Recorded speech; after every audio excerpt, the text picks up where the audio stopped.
Donc c'est cette méthode là aussi qu'on utilisera si on veut qu'une image ne soit visible qu'à l'endroit où il y a le texte en dessous.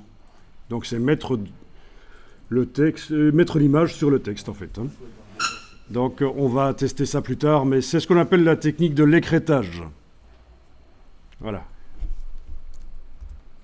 Et pour l'annuler, c'est la même chose, on clique et ça annule. Tout réapparaît.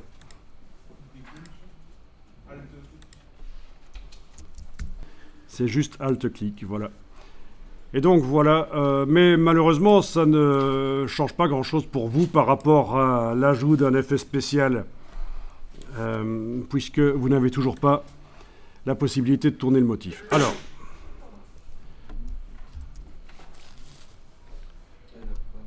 on va aller chercher là une image qu'on va importer dans le document Photoshop ici. Alors, vous faites Fichier, Importer. Vous avez deux types d'importation, importer et incorporer. Importer et lier, vous me confirmez?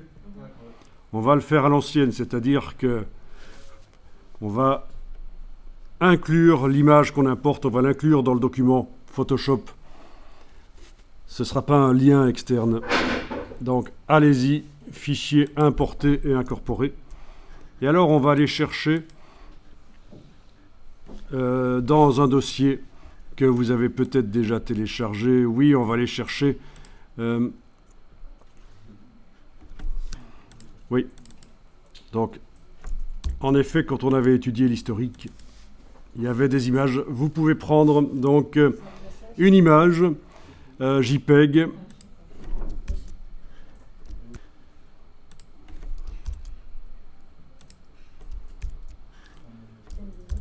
Donc voilà, une image JPEG ici avec des montagnes par exemple. Importer. Là voilà, on doit valider l'importation avec le petit V. Et on a obtenu un calque avec l'image dessus. Et donc logiquement, si vous positionnez l'image à l'endroit où se trouve le texte et que vous faites la touche Alt entre les deux calques, vous cliquez. L'image n'est visible que là où il y a le texte. Et vous pouvez l'agrandir par CTRL-T. Édition, transformation manuelle. CTRL-T sur le PC, Commande-T sur le Mac, sans enfoncer aucune touche dans cette version-ci de Photoshop. Alors je vais devoir zoomer en arrière. Ça, c'est souvent le problème avec les débutants.